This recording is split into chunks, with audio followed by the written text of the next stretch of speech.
మోక్షాన్ని చేరడానికి లేదా రక్షణ పొందడానికి ప్రపంచంలో ప్రజల మధ్య చాలా భిన్నాభిప్రాయాలున్నాయి. ఏంటనేది చూస్తే మతానికి చాలా డిఫరెన్సెస్ ఉన్నాయి. అవన్నీ కూడా ఇప్పుడు చూద్దాం.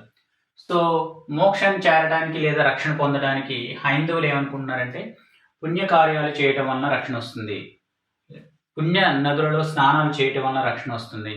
అలాగే పుణ్యక్షేత్రాలను దర్శించడం ద్వారా మోక్షాన్ని చేరతాము లేదా రక్షణ వస్తుందని నమ్ముతున్నారు. అలాగే మోక్షాన్ని చేరడానికి లేదా రక్షణ పొందడానికి ముస్లింలు ఏమనుకుంటున్నారు అనేది మనం చూస్తే, వాళ్ళు ఏమనుకుంటున్నారు, వాళ్ళకి ఒక 5 పిల్లర్స్ ఉంటాయి. రిసైటింగ్ ద క్రీడ, షహాదా అనేది వాళ్ళు ఏం చేయాలా, there is no god but Allah Muhammad is అని వాళ్ళు రిసైట్ చేయాలి. రెండోది ప్రేయర్ చేయాలి 5 times ఈచ్ డే.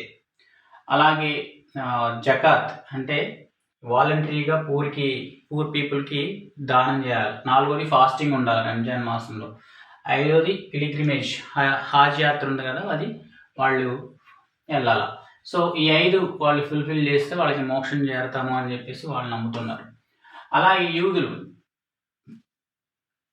యూదులు మోక్షం చేరడానికి లేదా రక్షణ పొందడానికి వాళ్ళు ధర్మశాస్త్ర సంబంధ క్రియల ద్వారా, అంటే ధర్మశాస్త్రం అంటే బైబిల్లో ఓల్డ్ టెస్టిమెంట్ ఏదైతే పాత నిబంధన ఉందో దాని ధర్మశాస్త్ర సంబంధ క్రియల ద్వారా వాళ్ళకి రక్షణ వస్తుంది అనుకుంటున్నారు.